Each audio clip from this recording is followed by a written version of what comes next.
వర్క్స్కు సంచాలకులు, తెలుగు శాఖకు అధ్యక్షులు, పాట మీద సాధికారికమైనటువంటి అకాడమిక్ వర్క్ చేసినటువంటి వారు. ఇది కేవలం పాటలు పాడటం కాదు, పాటలు పాడటం రాత్రి చూసుకుంటాం. ఇప్పుడు మనకు కావాల్సింది పాట మీద ఒక సాధికారికమైనటువంటి అకాడమిక్ వర్క్, ఒక విద్యాత్మకమైనటువంటి విధానం లోపల పాట యొక్క గొప్పతనం, దాని లయ ఏంటి, దాన్ని ఎట్లా తీసుకొని వెళ్ళాలి, ఇది జనాల్లోకి ఆ లయ ఎట్లా వెళ్ళింది, ఇప్పుడు పద్య లయ ఎట్లా వెళ్ళింది అనేది విషయం చెప్పారు కదా.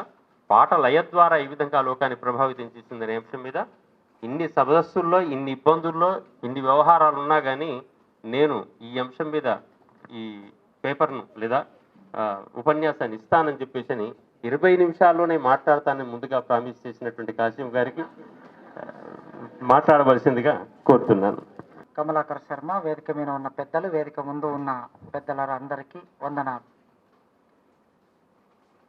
పాట అనే ఈ ప్రక్రియ, ఇది కవిత్వం. పాటనే కవిత్వం. పాట మీద చాలా తక్కువ పరిశోధనలు జరగటం వలన, పాటని పట్టించుకోకపోవటం మూలంగా దానికి సంబంధించిన చర్చ ప్రధాన స్రవంతి సాహిత్యం. అంటే నేను ప్రధాన స్రవంతి సాహిత్యం అంటున్నానంటే అప్రధాన స్రవంతి సాహిత్యం ఒకటి ఉండే అవకాశం ఉంది. సౌలభ్యం కోసం ఆ మాట వాడుతున్నాను. ఎందుకు పాట మీద విశ్లేషణ జరగకపోవటం, విమర్శ రాకపోవటం, పరిశోధన జరగకపోవటం ఉండింది అని చూసినప్పుడు, పాట రాసిన వాళ్ళందరూ లేదా పాటను అల్లిన వాళ్ళు ఎక్కువ మంది ఉత్పత్తి వర్గాల నుంచి వచ్చిన వాళ్ళు, ఉత్పత్తి కులాల నుంచి వచ్చిన వాళ్ళు ఎక్కువ మంది. అందువలన మేధో రంగంలో అంటే విమర్శ రంగంలో ఉన్న వాళ్ళు ఎక్కువ మంది విశ్రాంతి వర్గాల నుంచి వచ్చిన వాళ్ళు. నేను ఈ మాట అంటే మా నిత్యానందరావు గారు ఏమంటారంటే, ఆలోచించడం రాయటం కూడా పనే కదనయ్యా, ఇది విశ్రాంతి వర్గాలని మీరు ఎందుకు అంటున్నారు అని అంటారు ఆయన. నా ఉద్దేశంలో ఉత్పత్తి శక్తులని ఉపయోగించి ఉత్పత్తి సంబంధాలలో భాగమై వస్తువును సృష్టించటం అనే అర్థంలో వాడుతున్నా ఇక్కడ. ఇది మార్క్సిస్టు పరిభాషలో. ఉత్పత్తి శక్తులు ఉండాలి, ఉత్పత్తి సంబంధాలు ఉండాలి, వస్తువుని సృష్టించాలి, అది శ్రమ. కనుక ఆ కోణంలో చూసినప్పుడు ఇక్కడ విశ్రాంతి వర్గం, శ్రమ వర్గం. కనుక విశ్రాంతిలో ఉండే వర్గాలు మేధో వర్గంగా ఉండి విమర్శ రంగంలో, పరిశోధన రంగంలో, విశ్వవిద్యాలయాల్లో ఉండటం వలన పాటనేమో కింది నుంచి వచ్చింది. కనుక ఆ పాటకి సంబంధించిన నిర్మాణం, దాని మర్మం వీళ్ళకి అర్థం కాలేదు. అర్థం కాకపోవటం వలన గురజాడ అప్పారావు రాసింది గేయమే, గద్దర్ రాసింది గేయమే. మన విశ్వవిద్యాలయాల్లో మనం చెప్తున్నది గురజాడ అప్పారావు రాసింది, రాయప్రోలు సుబ్బారావు రాసింది, వీళ్ళందరిది గేయమే. గద్దరు, గోరటి వెంకన్న రాసింది గేయమే. రెండు గేయాలు ఎట్లా అవుతాయి అనే ఒక ప్రశ్న నాకున్నది.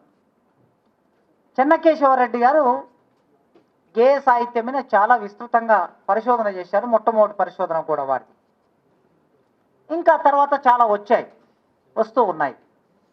ఈ విభజన రేఖని, పాటకి గేయానికి ఉన్న విభజన రేఖని మనం గీస్తే పాట గురించి మాట్లాడుకోవడం సులభం అవుతుంది. పాటలో కవిత్వం ఉంటుందా? చాలా సింపుల్గా మనం కవులు, గాయకులు అంటున్నాం. గోరటి వెంకన్న గాయకుడు అంటున్నాం, సిద్ధారెడ్డి గారు కవి అంటున్నాం, లేకపోతే కె శివారెడ్డి గారు కవి అంటున్నాం, గద్దరు గాయకుడు అంటున్నాం, వరవర్రావు కవి అంటున్నాం. ఓకే, వాగ్గేయకారులు, ఈ మధ్యకాలంలో వాగ్గేయకారులు బాగా పాపులర్ అయ్యింది. సరే, వాగ్గేయకారులు అనే మాట కేవి రమణారెడ్డి గారు ఈ ఉద్యమాలు వచ్చిన తర్వాత ఉద్యమ కవిత్వం, ఉద్యమ పాట రాసినటువంటి వాళ్ళని ఉద్దేశించి వాగ్గేయ కవులు అనేది ఆయన ఒక చిన్న పుస్తకం రాశారు చాలా ఏళ్ల కిందట. కనుక ఇక్కడ పాట రాసిన కవికి, వచన కవిత రాసిన కవికి ఒకే ప్రాధాన్యత ఎందుకు లేదు అనే ప్రశ్న వేసుకొని కాస్త నేను ఆలోచించడం మొదలుపెట్టాను ఒక 15 ఏళ్ల నుంచి. ఇట్లా ఆలోచించినప్పుడు పాటలో కవితాంశం ఉందా లేదా? ఉంది. కవిత్వం లేకుండా పాట నిర్మాణం కాదు. దీనికి ఛందశాస్త్రమో అలంకార శాస్త్రమో ఈ విషయాన్ని చెప్పడానికి అవసరం కూడా లేదు. మన మౌఖిక రూపం, మొట్టమొదటి సాహిత్య వ్యక్తీకరణ మౌఖిక రూపం అయితే, అక్షరం పుట్టకముందు, లిపి ఏర్పడకముందు పాట ఉంది కదా. పదంబాడు అంటారు, పాటబాడు అంటారు.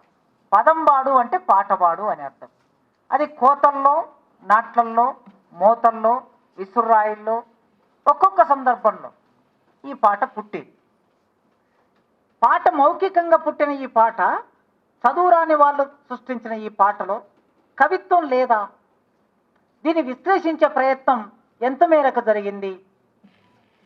ఒక వచన కవి తీసుకొని వచన కవిలో ఉండే భావచిత్రాలు ఎన్ని భావచిత్రాలు వాడాడు, ఎంత ప్రతీకాత్మకంగా రాశాడు, ఎన్ని ఉపమానాలు వాడాడు, ఇదంతా మనం చెప్తున్నాం కదా. ఒక మౌఖిక పాటను తీసుకొని మనం అట్లా విశ్లేషించవచ్చా? విశ్లేషించవచ్చు. లేదా ఒక కవి రాసిన కవి రాసిన ఒక పాటను తీసుకొని విశ్లేషించవచ్చా అంటే విశ్లేషించవచ్చు.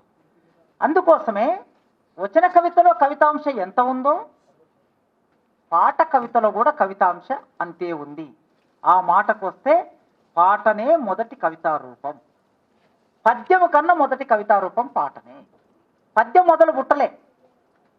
లక్ష్మణరావు గారు చెప్పాలి, పద్యం మొదలు పుట్టలే, పాటనే మొదలు పుట్టింది. మరి పాట మొదలు పుట్టిన తర్వాత సౌలభ్యం కోసం పద్యం వచ్చింది, ఆ తర్వాతి సౌలభ్యం కోసం గేయం వచ్చింది, ఆ తర్వాతి సౌలభ్యం కోసం వచన కవిత వచ్చింది. కానీ మొదలు పుట్టిన పాటను వదిలేసి ఈ మిగతా వాటికి అకాడమిక్స్లో చాలా ప్రాధాన్యత వచ్చింది. అందుకే వీటికి ప్రాధాన్యత వచ్చింది కనుక ఈ ప్రాధాన్యతను తీసేసి పాట ప్రాధాన్యత తీసుకురావాలని నా ఉద్దేశం కాదు. పాటకి కూడా తగు ప్రాధాన్యతని మనం తీసుకురావాలి, పాటకి కూడా తగిన ప్రాధాన్యతని మనం ఇవ్వాలి. ఇవ్వడానికి సంబంధించి కొంత చర్చని ఎక్కడో ఒక దగ్గర మొదలు పెడితే కొన్నాళ్ళకైనా దానికి లాజికల్ ముగింపు వస్తుంది. అందుకోసమే నా ఇంటి ముందాల ఎద్దుల్ల కొట్టముల గజ్జల్ల మంచములో పక్కన్న బాలుడు క్యావు అనకుండా వచ్చన్న ఓరా ఓ మాది అన్న. ఇందులో కవిత్వం ఉందా లేదా?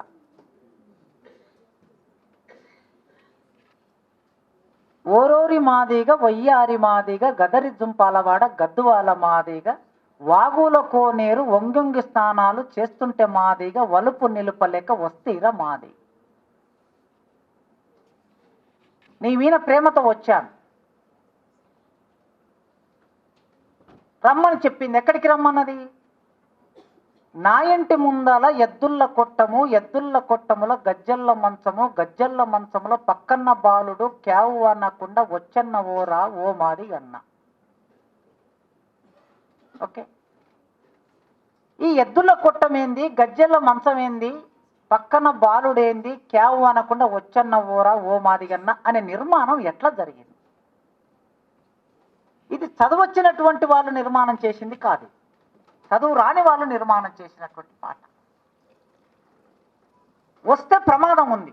చిన్నేటి ఒడ్డున పెద్దేటి ఒడ్డున నట్టనడి ఒడ్డున నేల గుయ్యారానికి ఉక్కువి స్తంభాలకు నూలువి పగ్గాలకు నిన్నెడిసి కొట్టంగా నీసిన్ని శోకంబు నేను చూడలేదు. ఒకవేళ వస్తే నా అన్నలు ఎవరో ఉన్నారు చూస్తే, ఎక్కడ ఇంత పోలిక అంటే ఇంత ఒక వాతావరణం, కవితా వాతావరణాన్ని ఎట్లా క్రియేట్ చేశారు వాళ్ళు? చిన్నేటి ఒడ్డున పెద్దేటి ఒడ్డున నట్టనడి ఒడ్డున నేల గుయ్యారం, ఉక్కువి స్తంభాలు, నూలువి పగ్గాలు నిన్నెడిసి కొట్టంగా నీ చిన్ని శోకంబు నేను చూడలేదు. కనుక మౌఖిక పాటలో ఇట్లా ఎన్ని పాటలైనా చెప్పొచ్చు మనం. మీరు మీ గ్రామాల్లో మీ జీవితంలో ఉన్న పాటను ఒక పేపర్ మీద రాసి ఇందులో కవిత్వ వాతావరణం ఎంత ఉంది అని చూస్తే ఆ విశ్లేషణ వస్తుంది. ఇక్కడ నుంచి లిఖిత సాహిత్యంలోకి వస్తే పాట రాసినటువంటి, చదువొచ్చి పాట రాసినటువంటి వారు చాలామంది. అంటే మనకు ఉద్యమ పాటనే తీసుకుంటే, కనీసం తెలంగాణ రైతాంగ సాయుధ పోరాటం నుంచి ఉద్యమ పాటను తీసుకుంటే అద్భుతమైన కవిత్వం రాశారు. కానీ వాళ్ళు కవుల జాబితాలోకి, వైతాళికుల జాబితాలోకి, వైతాళికుల పుస్తకాల్లోకి ఎక్కలే, వచన కవులలోకి ఎక్కలే. నీ కన్నీరు నా కన్నీరు కలిగినొల్లకు పన్నీరాయే, ఒంటిగా ఓ శోకం పెట్టే సిన్ని తమ్మయ్యా, నీ జంటగా నేనుంటారా సిన్ని తమ్మయ్య, నీ జంటగా నేనుంటారా సిన్ని తమ్మయ్య. ఈ వాతావరణం సాహు రాసింది పాట. సాహు కన్నా ముందే ఇదే పిల్లవాడి మీద, ఇదే బాల కార్మికుడి మీద సుద్దాల హనుమంతు రాసింది పాపులర్, మీ అందరికీ తెలుసు. కాలువై కన్నీరు గారగా కళ్ళపై రెండు చేతులడగా. కవిత్వంలో గమనించాలి, చాలా జాగ్రత్తగా గమనించాలి, అబ్జర్వేషన్ అని చెప్తూ ఉంటారు మన లక్ష్మీనరసాయ సారు, సిద్ధారెడ్డి సారు, సతీశ్చందర్ సారు. సూక్ష్మంగా పరిశీలించాలి. కాలువై కన్నీరు గారగా కళ్ళపై రెండు చేతులాడగా. చిన్నపిల్లలు ఎట్లా ఏడుస్తారు? ఈ చేతులు ఇట్లా కళ్ళ మీనికి. మరి సుద్దాల హనుమంతు ఒక బాలకార్మికుడి జీవితాన్ని ఇన్ని పోలికలతో, ఇన్ని ప్రతీకలతో, ఇంత భావుకతతో పాట రాశాడు. తాటి జగ్గల కాలి జోడు తప్పటడుగుల నడక తీరు. ఇక్కడ పోలికుంది. తాటి జగ్గల కాలి జోడు తప్పటడుగుల నడక తీరు. నీ వేసుకున్న చెప్పులు ఎట్లా ఉన్నాయి? చెప్పు ఎండాకాలంలో చెప్పు ఉంగటం కప్పు తెగిపోతే, ఆ తెగిపోయిన కప్పు గట్టి అయితే ఎండిపోయిన తాటి జగ్గ ఎట్లా ఉంటుందో అట్లా ఉంటుందనే పోలిక తెచ్చుకున్నాడు. ఈ దారిలో ఎలా నడుస్తాడు? నడవలేడు. మాయదారి ఆవు దూడలు మాటి మాటికి ఎలుగు దుంకి పంట సేను పాడు చేశాయ. ఓ పాలబుగ్గల జీతగాడ పాలికాపు నిన్నే కొట్టాడ, పాలికాపు నిన్నే కొట్టాడ. ఇది ఒక 80 ఏళ్ల కిందట రాసిన పాట. ఆనాటి బాల కార్మిక వ్యవస్థను చిత్రిస్తూ ఓ 70 ఏళ్ళు 80 ఏళ్ల కిందట రాసిన పాట. ఇంకా ముందుకొస్తే నక్సల్ వరి పోరాట కాలంలో, 69 ప్రత్యేక తెలంగాణ ఉద్యమ కాలంలో గద్దరు సాహిత్యంలోకి, కవిత్వంలోకి కొత్త ప్రతీకల్ని, పదబంధాలని, భాషని ఎట్లా తీసుకొచ్చాడు? మనం ఎవరు వచన కవులం ఎవరం పట్టుకోలేని, లేదా పద్య కవులు ఎవరు పట్టుకోలేని భాషను ఎట్లా తెచ్చారో కొన్ని వందలు వేల పాటల్లో చూశాం. కటికోని కాళ్ళు మొక్కి కాలుదలు కాయదిస్తే, కటికోని కాళ్ళు మొక్కి కాలుదలు కాయదిస్తే, పండుగింట్ల పీనుగెల్ల పండుగ మీన పండుగొచ్చే, పండుగింట్ల పీనుగెల్ల పండుగ మీన పండుగొచ్చే. నీ ఇంట్లో పీనుగెల్లా అనేది ఉంది, కానీ పండుగింట్లో పీనుగెల్లా అనే భావం ఉన్నది చూడండి. ఆ భావాన్ని పట్టుకొచ్చాడు ఆయన.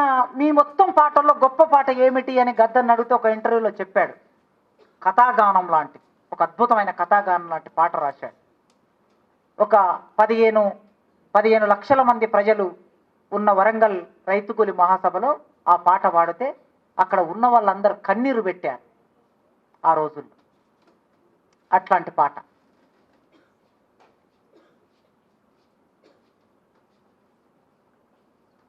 ఒక పండుగ, ఒక బతుకమ్మ పండుగ, ఒక దసరా పండుగ, లేదా ఒక ఆవు, ఒక దూడ, వీటన్నిటి ప్రతీకలను తీసుకున్నాడు. ఈ అన్ని ప్రతీకలను తీసుకొని ఒక అమరవీరుడు కాదు, వేలాది అమరవీరుల జీవితాన్ని అక్కడ చిత్రిక కట్టాడు. దసరా పండుగ దగ్గరుంది, దర్జివాడు కుట్టడాని, తమ్ము నీకి షర్టు తెస్తాం నీకు ప్యాంటు తెస్తానంటే, ఏది వద్దని జిద్దు చేస్తివి అలిగి అన్నం తినకపోతివి. నీకు నచ్చిన తెల్ల ప్యాంటు ఎర్ర షర్టు తెచ్చి కుట్టి పెట్టినాను,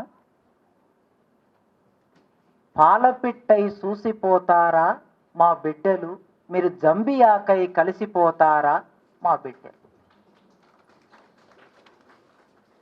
కట్టిన ఆ తెల్లవును కంటి పాపల చూసుకుంటాం, పచ్చగడ్డి పిండి పెట్టి ప్రాణమోలే సాదుకుంటాం. పురిటి నొప్పులు దానికొస్తే కాన్పు చేసి కావలుంటాం, పురిటి నొప్పులు దానికొస్తే కాన్పు చేసి కావాలుంటాం. తల్లి లేగను నాకుతుంటే మా తల్లి ప్రేమలు గుర్తుకొచ్చే, మా పురిటి నొప్పులయ్యి వస్తారా మా బిడ్డలు, మీరు మళ్ళీ జన్మై మాకే పుడతారా మా బిడ్డలు. తల్లి లేగను నాకుతుంటే మా తల్లి ప్రేమలు గుర్తుకొచ్చే, ఇంటి ముందల పెరడులో నా మొక్కజొన్న సేను పెడతాం, ఒంటి కాలుతో తపము చేస్తూ కొడుకు నిమ్మని వ్రతం పడతాం. మీరు మొక్కజొన్న కంకులవుతారా మా బిడ్డలు, మా సంకలల్లో పిల్లలవుతారా మా బిడ్డలు, మా సంకలల్లో పిల్లలవుతారా మా బిడ్డలు. వద్దురా వద్దురా కొడక దొరలతోని యుద్ధమొద్దని, నెత్తి నోరు మొత్తుకున్న ఎంత చెప్పిన వినకపోతివి. మొండివాడివి దండివాడివి శ్రమలు నిండిన గుండెవాడివి, మొండివాడివి దండివాడివి శ్రమలు నిండిన గుండెవాడివి. మీ నెత్తుటి జెండా నిచ్చిపోతారా మా బిడ్డలు, మేమెత్తుకుంటే మురిసిపోతారా మా బిడ్డలు, మేమెత్తుకుంటే మురిసిపోతారా. ఇట్లా ఒక అమరవీరుడు, అమరవీరుని తల్లి, ఒక అమరవీరుడు కాదు వేలాది మంది అమరవీరుడు. ఈ అందరి అమరవీరులను ఒక దగ్గరికి తీసుకొచ్చి ఒక కవితా వాతావరణం రూపొందించుకొని, కావు కావున కాకులరసే తలుపు తెరిసి పలకరిస్తాం మీరు కాకమ్మ లయ్యి వస్తారా. ఒక కాకి, ఒక పిట్ట, ఒక కుక్క, ఒక అరటి, ఒక మొక్కజొన్న, ఒక లేగ, ఒక దూడ, ఇన్నింటి ప్రతీకలు తీసుకొని ఆయన ఆ పాట రాశాడు. కనుక పాటలో కవిత్వం ఎంత నిండుగా ఉంటుందంటే, అసలు పాటలో కవిత్వం లేకపోతే, వచన కవితలో కవిత్వం లేకపోతే మనం ఎవరం చదవం, పాటలో కవిత్వం లేకపోతే మనం ఎవరం వినం. అందుకోసమే పాట దానికి అదిగా అదొక అద్భుతమైన కవిత, కవితా రూపం, కవితా నిర్మాణం. అట్లాంటి వాటి గురించి కాస్త మనం ఆలోచిద్దాం, కొంత ప్రయత్నం చేసి రాయడానికి ప్రయత్నం చేస్తే అది సాహిత్య చరిత్రలో భాగమవుతుందని కోరుకుంటూ ఈ అవకాశం ఇచ్చినందుకు ధన్యవాదాలు. పైన అనుభూతులు అని ఈ పునాది పాట కావాలని ఆయన కోరుకుంటున్నారు. పై అనుభూతులన్నీ కూడా ఇతరమైనటువంటి కళ ఈ కవితా రూపాలు అవుతున్నాయని చెప్పేసి ఖచ్చితంగా ఎప్పటికైనా పాట ఈ పునాదిగానే నిలబడుతుంది, మిగిలినవన్నీ కూడా దాని తర్వాతనే వస్తాయని చెప్పేసి అని మనకందరికీ తెలుసు. కాకుంటే వాటిని అన్నింటినీ ఇంకా రికార్డ్ చేసి అనామకులందరినో బయటికి రావాల్సినటువంటి అవసరం ఉంది. దానికి ఖచ్చితంగా వెనక నుంచి అకాడమిక్గా కష్టపడుతున్నటువంటి వారు కాసిం గారు, వారికి ప్రత్యేకంగా అభినందనలు తెలియజేస్తూ